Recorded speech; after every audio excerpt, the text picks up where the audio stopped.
on a sunny summer afternoon at the coast. You have to be prepared.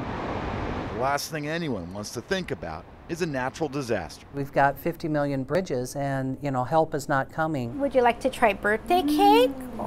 Janine Dixon and her husband Randy bought the Marina Candy Shop 2 years ago. We're Granny Hazels. Been around 55 years. They know living on the beach comes with responsibilities. When we moved here, we knew we were signing on to a small community and what goes with that. And while they do live near the tsunami safe haven at Ocosta Elementary School, they also want to be ready to help in the event of an emergency. You don't want to worry, but you have to be aware of the surroundings. There's just not enough people. Grays Harbor County is training volunteers this week to help in that worst-case tsunami scenario, so volunteers can assess damage or even set up shelters across the county. And if you have people that are trained to do the basics, then that takes the load off of the fire department and the emergency personnel. We need outside assistance all the time. Everyday citizens will learn how to make formal requests for help for their communities on the county's emergency management website, just in case county officials aren't physically able to travel to an area. And it just alleviates the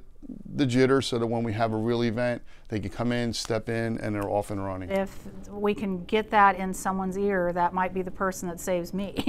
I want them to have as much opportunity to learn these things and how to be self-sufficient. That's the threat zone or the plume. In addition to the citizens training, that's what we come up with for Aberdeen. The county has new software to help coordinate evacuations. We have a school here, county buildings. This is the building we're sitting in right now. And there's a new bilingual escape route sign campaign. All efforts to better prepare and raise awareness in case that trip to the beach takes a turn. Everybody has to wear a lot of different hats around here, so that one that we need to put on, it sounds like there is a need, so of course we'd be willing. Janine Dixon wants to be trained to help. Yeah. She says knowing what to do in a disaster and knowing her neighbors are being taught as well means she won't worry as much. You make the best of each day. No one knows what tomorrow's going to bring. And who says preparing for a mega natural disaster has to be boring? Those ladies, those volunteers we heard from, once a year they organize a cooking class and a cookout and a cooking competition to let people practice cooking with food from their disaster survival kits.